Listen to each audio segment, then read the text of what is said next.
Hi everybody and welcome back to Sit and Knit for a Bit Christmas Countdown. And we are, as always, your hosts, Arne and Carlos. Yes, excited about counting down. We've got a daily podcast going on, in case you are new and just tuning in. Every single day in December, we come in and do a little 5-minute, or sometimes we stay a little bit longer than 5 minutes. Well, hardly never. No, never. Never. And then after that, or by the end of the episode, we reveal the Christmas ball of the day. Before we start, though, we'd love to thank Prym for their support. Without Prym, we wouldn't have, among other things, the possibility to give out the prize for our favorite photos of Christmas balls. And you're all eligible to compete in this competition. We'll talk about it a little bit more in the end. Anyway, thank you very much, Prym, for all your help. And in case you're curious about their wonderful products, we love their needles. Then just have a look down here in the description, and there are some links there that you can click on to find out more. And Prym Ergonomics, simply knit more easily. Yep, and I have to say, they do make our job easier, these amazing needles. And you got some new ones there. Yeah, we'll show these later. Okay. But yeah, these needles really do make our job easier. The big problem, though, is the multitasking is not something that Prym can help us with, can they? I can't multitask, so I don't know. I'm gonna finish this later. Yeah. I don't want to show how little I made, because when this is done, we go up to the other room and then I knit on something different. Yeah. But we already made all these balls. Yeah, luckily we have made them, so it's okay. I noticed that if I knit and if I look down, I tend to focus and concentrate so much that I look grumpy. Have you noticed that about me? Yeah, and it's also really hard to get contact with you, because like sometimes when you knit, I can ask you questions and then you you answer totally different things, and that can be annoying sometimes. Yeah, so and it focus. And it is a problem, though. I mean, I'm looking down and I have this very serious look, not because I'm annoyed or anything, just very focused and concentrated. So it's better to kind of focus on you. And then once we finish the podcast, I'll go back to my knitting. And this is only 5 minutes, so you can take it. Yeah, I can take 5 minutes off. You can knit later. Absolutely. Yeah. So, today we're going to talk about some traditional Scandinavian decorations. Maybe I should say North European, because if I say Scandinavian and then maybe some people from Lithuania are watching and they say, oh, but we have this in Lithuania. And maybe German people will say, oh, but we have this in Germany. So let's just say North European decorations. But let's talk about what we do in Norway and Sweden, because you're Swedish and I'm Norwegian. And that we can talk about. Okay. Or we can talk about Denmark. We call it our traditions. Well, yeah, let's say that. You look confused now. Yeah, well, you're confusing me quite a lot. This is dogma. So yeah, it is. Yeah. You have to be prepared for everything. Okay, so let's. I don't really know what I was. Oh yeah, I was talking about traditional Scandinavian Christmas things that may be Northern European and may exist in other countries. If they do, we've acknowledged it now. Okay. Yeah. So anyway, if you have already been admiring the lovely tablecloth that we have on the table, this is definitely a Scandinavian tablecloth, because it says, and it's definitely Norwegian or Swedish, because it says God Jul on it, and God Jul is the way to say Merry Christmas in Norwegian and in Swedish. Now, if it would have been Danish, they would have said Glädlig Jul.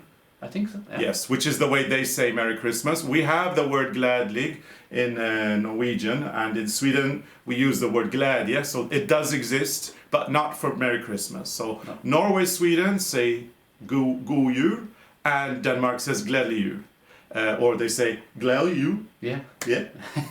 They have a different pronunciation than we have here. Good at it. Well, I did live my teenage years down in the south of Sweden, very near the. You saw Copenhagen from our house. Yes, we could see Copenhagen from our house. That's true. So, but this is Swedish, I guess, because your grandmother made it. Definitely, my grandmother made it. Now, whether she designed it herself or she bought a kit, I really don't know. But it is a cross-stitch embroidery. But this is really nice. I like this tablecloth. It's lovely, and it's got a few of these very traditional Christmas symbols, although we have been disputing whether these little roosters are peacocks or roosters. I have no idea. I think they look like peacocks, because if you see they have like the crown, and there's like these circles on the back of the feathers. Yeah, but have you ever heard of a Swedish Christmas peacock? No, but I'm not Swedish. No, how about Norwegian Christmas peacocks? No, so it's not Norwegian, it's Swedish. Yeah. I guess you have peacocks in Sweden. I guess. Yeah. And then you've got the little snowflakes, of course. You know, I have to. Has nothing to do with these things, but I have to tell you a story. Are we digressing again? Yeah, because I was listening to the radio as I normally do, and you know we have this problem in Norway now with vildsvin. Oh, the wild boar. The wild boar, and the history behind the wild boar is that they were imported to Sweden from the south of Europe because the upper class Swedish people, they wanted to have those French sports. Yeah, hunt down wild boar. So they were actually letting the vildsvin, yeah, the wild boar out in the free, and then they were hunting them, and they just spread. And now they're in Norway. They're in Norway. They've even been seen around where we live. Yeah, they have been spotted in our area, which means we have to take a little bit extra care. This fall we have been dodging hunters. Now we have to dodge wild boar. I don't know which is more dangerous. I don't know. I think maybe wild boar could be pretty. I think they can be hard. Nasty. But yeah. it was like what you call it, digression? Yeah, digression. Digression, but I'm actually heading towards something now. Okay, so bring it in. Because those poor people, they put wild... I'm fishing now, Yeah. I'm bringing it in. Okay, sorry. I can't remember that word, vildsvin. Wild boar. Wild boar into Sweden, so I think they also put peacocks. Could be, yeah. So the Swedish the aristocrats gardens. put peacocks in the Christmas decorations. So it's a Swedish peacock. Maybe, yeah. But you've got other little things here like snowflakes and then of course the lovely hearts. And we love hearts for Christmas. And hearts are really a symbol that is used quite a lot around here in Northern Europe for Christmas in different kinds of ways. I think the most common are the ones that you make yourself on paper, and you can do them in strips of paper and then weave them. Yeah, that's nice. Making them into hearts. We did that in school, I remember. Yeah. And I think that was like, I think every kid did that in school, and then Yes. they put them on the Christmas tree, and we put sweets in them. Mm-hmm. Absolutely. Didn't hang there for long, but No, sweets. especially not with your sweet tooth. We'll talk about that in a bit, but what I wanted to say is also that the Danes are the masters of paper Christmas decorations. Nobody does that better than the people of Denmark. And so when we woke up this morning and came down, the little elves have been in here, the Norwegian Christmas elves. They've cleaned out the entire room and redecorated it, added a few little elements that you may already be spotting in the room. Among other things, they put this Christmas tree on the table, this so paper nice. Christmas tree, because they wanted us to talk about it. And you know, those little Norwegian Christmas elves, they're doing a wonderful job. I think they are. And you know the tradition, on Christmas Eve, we will have to reward them with their salary, which is porridge. Not cold porridge, I hope. Oh, that's what I was going to ask. If you think that the little elves would love my overnight I think the oats. little elves like a little warm porridge, maybe with blueberries, or not cold. And I might get into trouble if I give them cold Yeah, porridge. from what I heard, they really don't like it. Well, from what I've heard, you really don't like it. And if the elves don't like the porridge that we give them on Christmas Eve, Who they're do you gonna... think the elves are in this house? Who do you put Christmas gifts like? Well, you know, they're tiny. corners They're and- little creatures, tiny, and they're there when we sleep. That's what I heard. Mm-hmm. Anyway, we're gonna make sure that they don't get cold porridge, since you're bringing me the message that they don't. I'm And the we'll- messenger. And we're gonna We'll talk a shoot little bit the more. message. I'm not gonna shoot you. Don't worry. And we're gonna talk a little bit more about the Christmas elves and the traditions when we get closer to Christmas Eve. We're digressing again. Okay. But anyway, they brought us down this lovely little paper Christmas tree. Yeah. And this is made from a Danish artist. Yes, this is our friend Karen Bittweile who made this for us. And the Danes are masters at paper cutting, and they can do it all 3D. It's amazing what they can do. Beautiful. And they cut Karen. She cut scenes from the Hans Christian Andersen fairy tales. So detailed. Nothing is more Christmassy than that. No, absolutely. You're right about that. If it wasn't for the COVID, I would go to Copenhagen and do my Christmas shopping. But that won't happen this year. No, that's true. Because then you're like in the Christmas mood when you go to Copenhagen.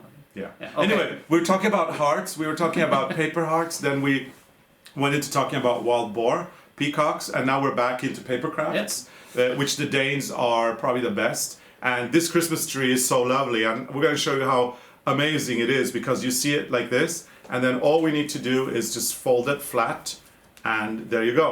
And just store it safely in a place. And it is all made of paper. This one has a little bit tilted. Yeah. I mean, we've had it for 10 years now, so of course there's a little bit of wear and tear on it now. But, you know, we do our best to keep it in good condition. My father said that my grandmother, great-grandmother was cutting silhouettes when he was a kid. So yeah, I think like people's silhouettes. Yeah. So like instead of drawing a person, you took black paper and then you were cutting. Mm-hmm. I can do your profile later. Oh, wow. I don't really like my profile. Oh, you have to. Can you do me from the front? I can do anything. No, not front. It has to be a profile, but just tell me what you want and I give it to you. Okay. Yeah, and then we talked about the Christmas chains yesterday, which are also made of paper. Yeah. And then we've got the Danes that do the amazing Christmas things like these hearts and all these wonderful things. And we do the little heart baskets to put candy. And Arne has the sweetest tooth ever. So those paper cones or baskets are not enough to hold all the candy that he eats. Yeah. So we've had to find a better solution. And look what the Christmas elf put on the table today, Arne. That's a nice basket. Yeah, so this is a golden cone, if you can see it from here. It's made out of this kind of metal paper. And that's Danish, I think. Yes, it's a Danish decoration. Very, very lovely. And these are a little bit sturdier, so we can fill these with candy so that Arne... Yeah, you shouldn't eat that much candy. There's a little heart. That's like a woven heart. Yeah. Inside there. Yeah, so there's a little heart, and then you've got the cone, and you put all your candy in it. Mm-hmm. And then we've got other kinds of Christmas decorations with hearts. Like, for example, we can cut out two hearts in fabric, sew them together, and then stuff them with... We did that once on Christmas... What you call that? Julverksted? On a Christmas workshop with some kids. And then we all were I think we were gluing, because, kids. Yeah, and then we would put on sequins and all black pearls and stuff. It was really, really nice. Yeah, they love. You know how the kids love the hot glue gun. But those we have the few we have left, they're on the tree upstairs because down here we have only the red balls, and then when it comes to Christmas we add some gold because it's so nice to add some gold with the red and white balls. Very lovely. Red, white, and a little bit green. So as you all know, we've got our Christmas tree in early this year because of COVID and because this year is a different Christmas. We put it in already now on December 1st. And every day we're adding a Christmas ornament to the tree. But traditionally, in our home, we would never decorate a tree until December 23rd. So we don't actually bring the tree in until then. And what we're going to do this year, because it's a different year due to the pandemic, and we've already gotten the tree, what we're doing is we're hanging the new Christmas ball for the day, every day until December 24th. And I think that when we go to bed on December 23, we will have finished the decorations of the tree. And then on December 24th, on our Christmas Eve podcast, we are going to reveal the entire tree. And it will include all the lovely golden decorations that we also use. Yeah. So I think you're in for a treat. I think this year's tree with the 24 new Christmas balls is going to look amazing. I think it will be nice with this dark red. Yeah. The question is... So we change the look of the tree. Exactly, yeah. The question is, should we add other Christmas balls? Do you just want to keep it... Because I'm working on the 55 balls from the book we made. Oh, yeah. I'm making all the balls over again, and I was waiting for this yarn to arrive, and now we have it. So I have to start again, and I don't know which number I'm on, but I'm gonna finish them all before Christmas. Well, I know for sure that here we are on December 5th, so today we are going to reveal the 5th Christmas ball. And if you have been watching, you know that we've got a little Christmas calendar knit along going on, and if you want to knit the balls together with us, you need the calendar. The calendar is available in our web shop at ARNECARLOS.com. You don't have to sit here and knit balls with us. You can enjoy the podcast as it is. It's called Sit and Knit for a Bit, but doesn't necessarily mean. You can actually cut and make Christmas hearts in paper if you prefer. Yeah. Or try making a beautiful paper Christmas tree like this one. Anyway, we're going to reveal the Christmas ball of the day. And I guess people already guessed it if they don't have the calendar. Or if you have the calendar, you know what we're talking about. But if you don't have the calendar, you probably guess that there's a ball with something heartish. Well, yeah, some heart-shaped. Heart-shaped. So this is the ball of the day. We call it 4 hearts. 4 hearts. And there are 4 hearts. It's literally just a heart on a branch, and it's probably a paper I mean, like in our head, the design of this is a paper heart that we've cut and made, and then it's full of candy. And then we put on this. The Swarovski crystals or rhinestones. Rhinestones. They kind of symbolize the candy, I guess, that you already ate on this one here, which has no... No, but I'm still working on it, but I don't know. We don't know much about this because we got this. Yeah, so we've had a few questions about the Swarovski crystals that we're putting on, and actually we didn't buy them. We found them in a little, you know, like in the good old days, like a long time ago when people used film in their cameras. Mm-hmm. Yeah, so we found 2 little film containers and they were full of these Swarovski crystals. And different sizes also. Yeah, some different sizes. So we're actually, you know, we've told people that if they want to embellish the Christmas balls this year with